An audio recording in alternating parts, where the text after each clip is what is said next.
Welcome to the fourth module of this DTrace training. This is the second part of the coverage of multithreading in DTrace. The agenda for the training is as follows. First of all, I'd like to show you some resources, things that may come handy while you're developing your DTrace program. Then I'm going to introduce some additional variables and I'm going to dig deeper into the sched provider.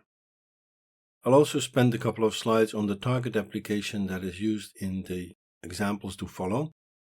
I have used this application before, but now it's time to look a little bit closer into what exactly it is doing. As before, the bulk of the training consists of examples. I have 3 examples I would like to cover. First of all, how to count user function calls, then how to capture the Posix thread IDs, and the last one is about thread scheduling statistics. The resources.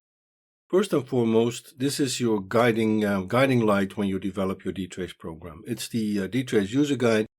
The link is given here. I can highly recommend to have that PDF file very close when you write your DTrace programs. If you'd like to look at previous trainings, then this is a very good place to go. All the trainings are collected as part of the Oracle Linux training station. The link is given here. When you go there, you'll see a link to YouTube playlists. When you click on that and you scroll down a bit, you will see the link to the Oracle Linux DTrace trainings, and that will take you to all the recorded trainings. So in that way you can very easily reference those earlier trainings. That may be useful because I am referring to earlier trainings. In case you didn't watch them yet, maybe it's a good idea to do so. I would now like to talk about some additional variables and the sched provider. They help you to get more information out of DTrace. The first feature I want to cover is the a.out module name. It's an alias to the load object of the executable, and it is supported on the PIT provider. It's best illustrated with an example. In this example shown here, I'm using the PIT provider, and the probe here should fire when I enter the main program. But if I want to do that for a specific, let's say, executable, then I would need to hard code that into my probe. But with the a.out, you don't have to do that because it automatically aliases to whatever your target is. So that will just give your D program more flexibility, and I will be using that later on in the examples. Another variable that I'll be using in the examples is called curcpu. It's a pointer to a struct of type CPU info_t that's documented in the user guide. It references the information for the current CPU, and the struct has several members. In my case, I will be using one member, the CPU ID, and you'll see that again in the example. The sched provider makes available probes related to CPU scheduling. As soon as you want to know anything about the scheduler, you should use the sched provider. It's really useful to understand what happens inside the scheduler. For example, you can see when threads are scheduled to run on the CPU, but you can also see when they're taken off the CPU again.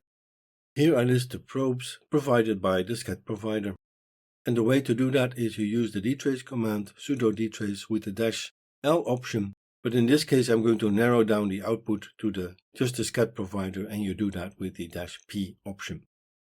And what we see there are 7 probes made available through this provider. In my examples I'm only going to use 2 on CPU and off CPU, but just be aware there are more than that, and they're documented in the user guide. I would now like to briefly explain what the target application is about. I've given this program the name mxv-pthreads. I've been using it earlier, but now again we're going to dig a little deeper into what it exactly is doing. It multiplies an n by n matrix with an n by 1 vector, so it's doing a matrix vector computation. It has been written in C and multithreaded using Posix threads, or pthreads for short. It takes up to 3 options, and defaults are set for each option. You can specify the number of rows of the matrix, the number of columns in the matrix, and the number of threads that you'd like to use. This is a sketch of the runtime behavior, and I'm showing the behavior if I would specify -t4, so I'm asking for 4 threads. But as shown here, you actually always have one more, because there's a main thread, it's always running, and what it does all the bookkeeping. It does parses the options, it will set up the data structures, and then it will execute pthread create, and in this case it will do so 4 times to create 4 worker threads, computational threads, pthread create will execute driver underscore mxv, and that's the part doing the computation. Meanwhile, the main program is idle. There's nothing to do for the main program until all the threads have completed and have gone through the pthread join. Then the main thread will finish. It does a check for the correctness of the results, and that's it. And that brings me to the first example. In the first example, I'm going to count user function calls. How often are the functions in my application called? The question we're going to answer here is, for an application, can you show how many calls to user functions are made, which user functions are called, and how often? And these counts must be shown for the entire application and also on a per thread basis. Oh, and it would be nice if you can make the output look nice so it's easy to interpret the results. And this is the strategy that we're going to use. I like to do that, and I can recommend to do that when you have a DTrace programming challenge in front of you. It's good to think about how you're going to approach things. And in this case, the PIT provider is ideally suited for this task. And now we can use that a.out module to narrow down the probes to the load object. In other words, I'm only going to look at what my executable does. I don't care about libraries, for example. You can if you want to. You've seen it before. You can very easily write probes that will trace library calls, for example. But in this case, I only want to look at my user function. And I'm going to use different keys in the aggregations so that I can differentiate. First of all, I'll show you an example with an aggregation that has no keys. I haven't done that before, but there's no need to have a key with an aggregation. You can just have the aggregation by itself. That's a great way, for example, to gather global statistics. For the function names, I'm going to use the probe func, and for the differentiation by thread, I'm going to use the TID, thread ID variable. In this first part of the program, I'm doing two things. I'm setting up the DTrace environment in a way. At line 3, I silence the default output of DTrace. At line 4, I enable the sorting on the print A. Print A by default will print the data sorted by the value. I would like to have the data sorted by the first field in my key. And that's what I do at line 5. At line 4, I enable the sorting, and at line 5, I tell DTrace, when you do print A of an aggregation, you should print the data sorted by the first field in the key. The probe is at line 7 to 10, and again, I'm using a.out to narrow to the load object, so I'm only going to see my executable data for my executable. And at line 9, it's this very simple probe. I assign exec name to my variable executable underscore name. What that exec name does, it references the name passed onto exec.ve. In other words, that's the program that we're going to execute, and I'm storing that name in my variable executable underscore name. This is the key part of the DTrace program. It's the main probe. This is where I trace all the function calls. I do that with the probe that starts at line 11 and ends at line 17. I'm using the PIT provider, and what I'm doing, I leave the function name field blank, so that will be like a wildcard. It will probe every function, but with the a.out, I restrict it to my load module. In other words, I'm going to restrict it in this case to my executable, so I'm only going to see what my executable executes, nothing else. At line 13, I have an aggregation. It does not have a key. It simply counts. So what this does, it counts each time that this probe fires. The count is incremented by 1. So that gives me the total call counts. Then at line 14, I do the call counts per function by using the probe func as the key into the aggregation. So that's differentiated according to the function name. Line 15, I do something similar, but now for the thread ID. And at line 16, I'm using both as a field in the key. So I use both the thread ID and the function name as a differentiator. In that way, I can break down the function calls on a thread-by-thread basis. The longest part of this program is actually in the end probe where I print the tables. I'll be brief on it. There's nothing special about it. You've seen it before. At line 22, I print that executable name that I captured from the main program. At line 23, I print my total call counts. At line 29, I print the call counts per function. At line 35, I print the call counts per thread. And at line 41, I print the combination. So that's the data differentiated by thread and function name. I run my experiment as usual. I'm not using any matrix sizes because it doesn't matter for this test. I'm just relying on the defaults. but I do want to use 4 threads. And the first table is shown here. It's called function call count statistics. It gives the global statistics. It gives me the name of the executable. That's mxv-pthreads. We know that, but it's good to have it recorded. And I see that in total there were 19 function calls made by this program. This is showing the output using 4 threads. And what we see an alphabetically sorted list of function names. That's why I set it up this way. And we see the count. And what we see is most functions are executed once. A couple of functions are executed 4 times. Here's the data sorted by thread ID. And what we see, the main thread, that's the one at the top, ending with 849, it executes 11 functions. And the 4 computational threads, they execute 2 functions. And that gives me a total of 19. Here I'm showing for each thread which functions it's calling and how often. And what we see, it's sorted by thread ID. And what we see those 11 function call counts broken down. We can exactly see what the main thread is calling. And below that we have the data for the 4 computational threads, and we see that each of those threads executes driver_mxv and mxv_core. In the second example, I want to print the pthreads thread IDs, and I want to compare them with the value of the TID variable as DTrace has, because these are different thread IDs. In practice, you'll probably be using the TID variable from DTrace as your differentiator, but I just want to show you how you can get the pthread IDs out of the system as well. This is also a template. It shows you how you can capture values that are in a pointer argument. So initially they're not defined, but then on the return you can capture them. So let's get started. Here's the question. The pthread library uses its own thread IDs that are different from the thread ID that DTrace returns through the TID built-in variable. Can you show the mapping between these 2 IDs? It would also be nice to show the thread ID of the main program. As before, there's a strategy slide. What we need to do, we need to find out where the pthread ID is set and then capture it. We also need to capture the value of the thread ID variable within the individual Posix threads. Because what we've seen in the previous module, the main program is executing pthread_create. You also saw that in the diagram. If we would ask at that level for the TID, we would get the TID of the main program. But what we want to know, for those threads that are created, what is their thread ID according to DTrace? And now it's really handy to look at man pages. First of all, when we look at the pthread create man page, what we see, the first argument is called thread. And according to the man page, that on a successful return, that has the thread ID that we're interested in. It's a pointer. But what we need to do, we need to figure out how we can capture the value through that pointer.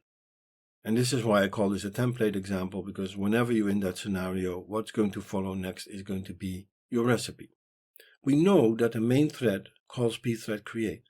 But that means that whenever we ask the value of TID, we'll get the TID of the main program, not of the thread that it is going to create. We have to go deeper. And we know that pthread create calls clone3. Clone3 creates a new child process and returns the ID of the child. The quote here is from the man page. On a successful return, clone3 returns the thread ID, and that's the one that we need to have. So what we need to do, we need to capture the return value that's stored in arg1 from the return probe. And in this way, we can capture both thread IDs. Before I show the code how to do that, I'd like to sort of demonstrate the claim that I just made that pthread create calls clone3. Here's a simple DTrace program. I do not silence DTrace. In this case, I do not use the quiet option because I'm going to leverage the information that I get out of DTrace. What we see our probes, and essentially what we're doing, we're probing on the entry and return of pthread create and clone star. Star is a wildcard. I like to do that because right now it could be clone3, but what if it's changed to clone4 in the future? This will give my D program a little bit more flexibility and hopefully be better prepared for changes. So I use the wildcard. You could have clone3 there, of course, if you want to. But clone star is, again, more flexible. The clause is only one line, and actually the clause could be empty, but I add a print statement so that we can print the thread ID. That's mostly for demonstration purposes because, again, you can leave the clause empty. We run the program as usual. We're using 2 threads, and what we see, DTrace is telling us 6 probes matched.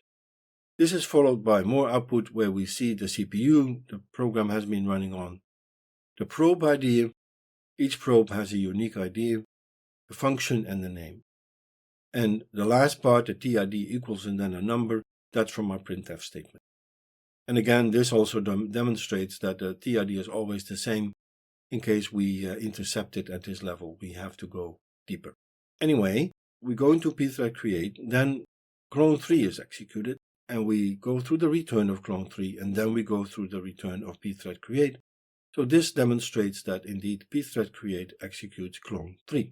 But while I was developing this program, I noticed something. DTrace says 6 probes matched, but we have 4 different probes that fire, both the entry and return for pthread create and clone 3. We have 4 probes, not 6. What's the difference? Well, there's a very easy way to find out. DTrace has the -L option. If you don't do anything else, it will list you all the probes, or you can narrow it down to a certain provider. But you can also use it in combination with some other options, including the -s option. And that's what I'm going to do here. And what it's going to do, it's going to show us all the probes that match. And that's what we do here. I added the -L option. I use the -s because I'm executing a program. That's the way you tell DTrace that your D program is stored in a file. But I've added the -L option, and now it's listing all the probes. And indeed, we see 6 probes. They all matched, but 2 did not fire because they were not executed. And that's why you have the difference between the probes that fire and the ones that match. And this explains the difference. And if in case you want to find out why there is a difference and where it is, this is your way to do it. But let's go back to the main program. I want to capture the thread ID of the main program. Before I do that, I want to show you something, because it may happen that the compiler complains that a variable is used before it's declared. That depends on how you organize your D program and the order of things. If that happens, you can always declare a variable yourself, and that's why I do that here, just so that you know how to do that. At line 5, I have my own variable clone_TID. It's an integer, and it's a thread local variable, and this is how I tell the DTrace compiler about that variable so it knows about it. Just in case you get that error message, this is the way around it. Then at lines 7 to 10, I have my simple probe. It's very, very similar to what I've done in the previous example to capture the executable name. In this case, I'm going to capture the thread ID. Here I'm showing 2 different probes. One is from lines 11 to 15, the other one from 16 to 20. The first one is a probe for pthread create on entry. And what I'm doing there, and this is a very standard DTrace way of doing it, I'm setting a variable. I make it thread local, so it's sort of thread safe. And the name sort of reflects what it's doing. It flags that we are in pthread create. I set it to 1. And then when you look at line 17, you see that I use that in a predicate. In other words, what I'm doing, I'm guarding in the second probe, starting at line 16, I'm guarding the execution. I only want to have that probe fire once I have called pthread create. So I know that I'm looking at the clone 3, as we know that this will be. We're looking at the clone call within pthread create, because in case my application calls clone from somewhere else, I don't care. I only want to look at this one. So I'm narrowing it down. And again, I'm spending some time on this because this is a very DTrace way of doing that. At line 14, this is a very crucial step. What we're doing here, we need to capture the first argument to pthread create. We know that's stored in arg0 and it's a pointer.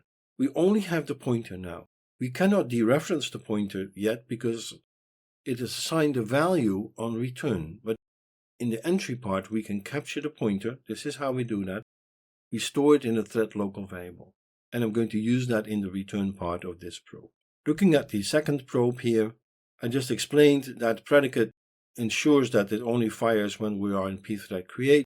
I know that the clone function returns the thread ID, so all I need to do is capture arg1 because that has the return value. Here we are in the pthread create return probe. And now what we do, and that's the copy in part. We copy the pointer from kernel space into user space with the copy in function. We know it's an address, so we're going to copy 8 bytes. And it's a pointer, so we can dereference that pointer, and that will give us our pthreads ID. That's at line 23. So this is a general sort of recipe in case that you have a function that uses a pointer and you want to get that value on return of that function. That's essentially what I'm doing here. Line 24 is more straightforward. You've seen it before.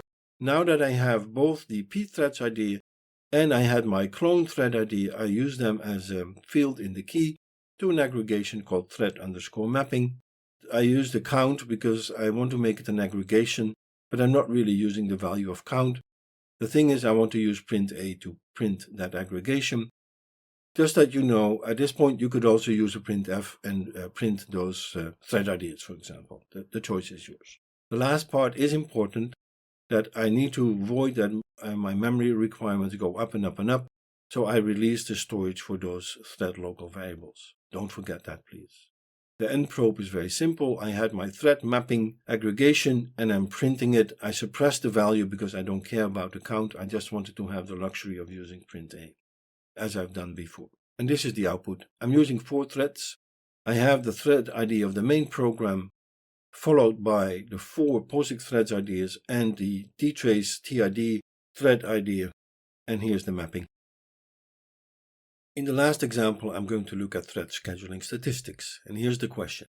For good performance, the thread should run on the CPU for as long as possible and also be rescheduled back on the same CPU after they've been taken off. It could be that the CPU is needed for something else, some other process. Your thread is taken off, but what you'd like to have is that when it comes back again, it's running on the same CPU because you may have some cache data that you can still leverage, for example. The question is, can you show such statistics for a multi-threaded program? In particular, we would like to know how long and how often threads were on the CPU, the distribution of the times on the CPU, because they're probably not going to be the same, and whether threads switched CPU or not. As before, I have my strategy slide, and as soon as you want to know something about scheduling, the sched provider is going to be your friend, and in particular we're going to use the on-CPU and off-CPU probes. But as I've shown a while ago, there are more probes than that, and feel free to experiment with those as well. With those probes, we can track when a thread goes on or off CPU, and we can measure how long it was on the CPU. We can also record the CPU ID when we're on the CPU, because we have this variable curcpu, that was a structure, and we have the member CPU_ID that will give us that CPU ID. So we have all the ingredients to build our DTrace program. Before I do so, I would like to explain a choice. I made that choice in the past, but now is a good moment to give you the pros and cons. I'm going to use aggregations. I like to do that.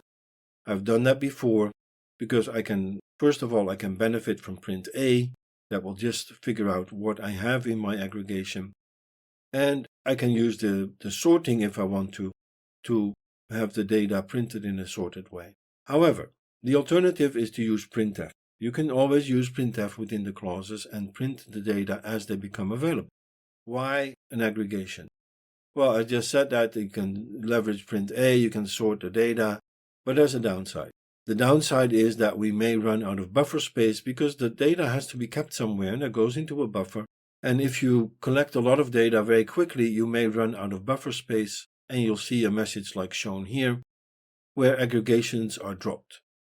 Well, luckily there's an option. It's shown here. It's called aggsize.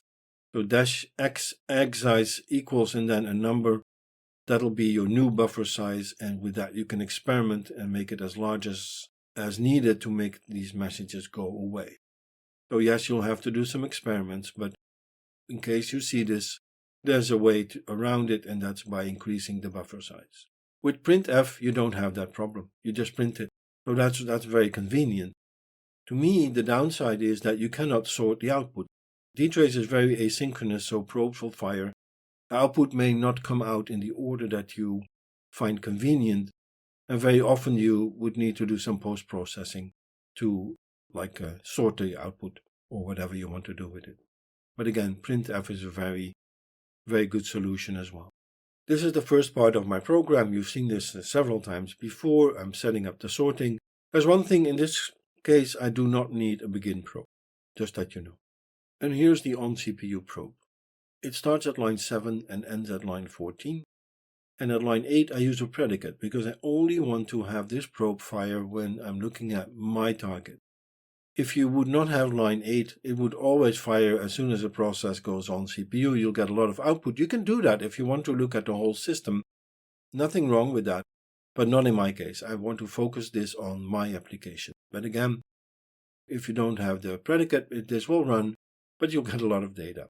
At line 10, I initialize the timer. I do that in a thread local way so that each thread will get its own timer. At lines 12 and 13, I define 2 aggregations, and let me explain what I'm doing here. I want to record the thread ID and the CPU ID. So in the aggregation at line 12, I do that. The thread ID is the first field in the key, the CPU ID is the second field, and I simply count. I count how often I go on CPU. 13 is very similar. It's like the mirror because in that aggregation, I use the CPU ID as the first field and then the thread ID as the second. Since I'm going to print the aggregations sorted by the first field, that aggregation at line 12 will be sorted by thread ID and the one at 13 will be by CPU ID. So the data is sort of similar, but I'd like to do this so that I can look at data either from a thread perspective or from a CPU perspective. And you'll see that when we look at the output. The off CPU probe, longer, starts at line 15, ends at line 29. Again, I use my predicate at line 16. At 18, I can now do my timer. Because I'm off CPU, I'm about to be taken off the CPU. I take the timestamp, I subtract from that the starting point when I went on the CPU, and that will give me the time that I was on the CPU. I divide by 1000 to get the timings in microseconds. Then I have a block at lines 20 to 23 where I collect timing statistics. First of all, at line 20, I use the quantize function. That gives me a frequency distribution, in this case, of the times. So that's what I'd like to do. Quantize will give that on a thread-by-thread basis because I use the thread ID at line 20 as the key. I use that in all my aggregations, so this is differentiated by thread ID. Line 21, I'm summing up all the times. Each time that I go on the CPU and I record how long that was, I'm summing it, I'm adding it, so that gives me the total time on the CPU. Then at line 22 and 23, I take the min and the max. By the way, there's a standard deviation aggregation function as well. I just was running short on space, but if you'd like to add that, that will be very simple to expand this example with the standard deviation. At line 25 and 26, I have 2 more aggregations. Again, I use my little trick to have the index and then sort of the key is reversed. So thread ID is CPU ID, CPU ID, thread ID, for the same reasons as I just explained, but this is for the off CPU part. At line 28, I release the storage of my thread local variable. The end probe is fairly comprehensive, but it's also straightforward. At line 33, I print those frequency distributions. That's for each thread. At line 39, I use something that I've done before. You can print multiple aggregations in one print A statement, so you get them side by side, as long as the key is the same. And the key is the same because in all cases, that's the thread ID. So what I'll see here is the total time, the minimum time, and the maximum time. In this part, I print 4 aggregations in total. And what I'm doing here, I'm printing 2 aggregations in one print A, both at lines 45 and 46 and 52, 53. The ones at 45, 46 will be sorted by the thread ID, and at lines 52 and 53 it will be sorted by the CPU ID, and that gives me 2 different perspectives on that information.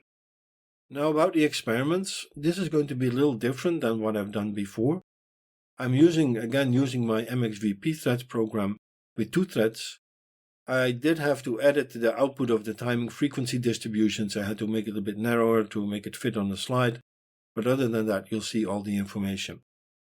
I did 2 tests. One was without any additional load on the system. I was just using the system and running my test.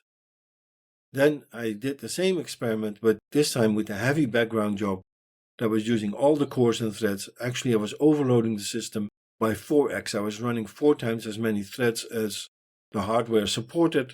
So I was really giving the scheduler a hard time. And then on top of that, I was running my MXVP threads experiment. I just wanted to show you the differences in the statistics. And here's the output. We'll start with the results for the idle system. And what we're seeing here, you see the frequency distribution of the on-CPU time for the main thread. And we see it gets a couple of time slots. The more interesting part is for the computational part. And those 2 threads here are running. And what we see is they get very long time slices. That's really great because that's what you want. You want to run for as long as you can. And that's what the schedule is doing. So we see those long time slices. We see a few short ones. That's like in the initial phase when threads are created and so forth. But overall, the scheduler is doing a fabulous job. It assigns a CPU to these threads and they keep on running. So that's really nice. This is also shown in the global statistics where I look at the total time on the CPU, the minimum and the maximum. The main thread, we see a very short time. That makes sense because that thread is mostly idle.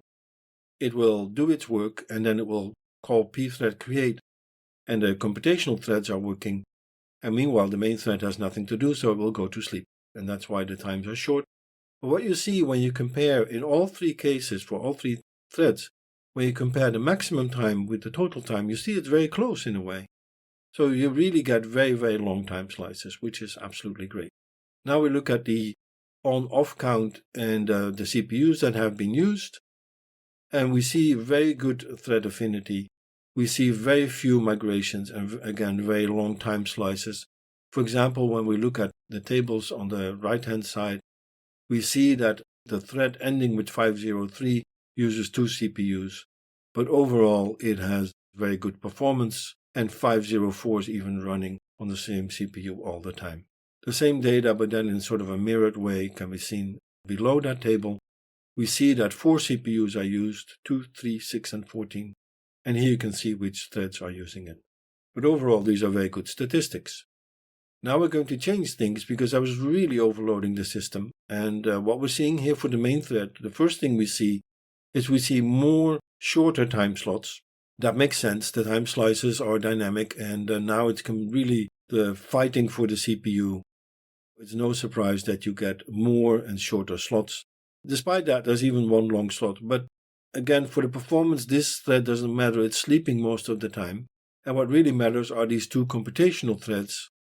And now what we see that we get many more time slices and they're shorter.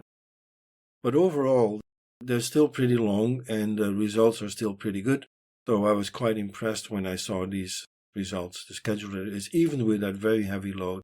Remember, 4 times the background job has 4 times as many threads as there are hardware threads. So it's already totally overloaded. And then I run my experiment on top of it. And with these results, I was very, very happy. But you see the numbers change, and that's what you would expect.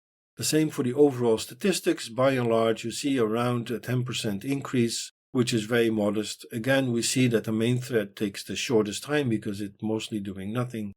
And the computational threads are pretty nicely balanced in terms of the total time. But now when you compare the maximum time slice and the total time, then you see the difference. You see that you don't get the CPU to yourself all the time, but we know that. That's by design. When looking at the thread affinity, we do see things change, of course. But again, also here, the results are not that strange. The main thread uses 4 different CPUs. That's because it's away for a long time. Then it comes back. Nothing to worry about. When we look at the computational threads, we see that they're running on the CPU most of the time, like in the case of the thread ending with 612, or all the time on the same CPU. So again, a very impressive job by the scheduler. Same data, but now seen from the CPU ID perspective, we see that CPUs 2, 3, and 11 are used by 2 threads. And here we can see which threads that are and how often they were scheduled on and off the CPU. Altogether, I was very happy to see these results. And that brings me to the end of the training. First of all, thank you for watching. I hope you found it useful. I've tried to show you different DTrace techniques, how to do certain things, like setting a variable that you use as a predicate to guard the execution so that you know it's in a certain context. I did that with my pthread ID example. I've shown you how to use the scheduler provider. I hope you agree the scheduler is doing a good job, but I hope you also agree that DTrace is really useful to analyze these cases and do a before and after kind of comparison. And altogether, I hope you found this useful. For now, I would like to wish you good luck in developing your DTrace program.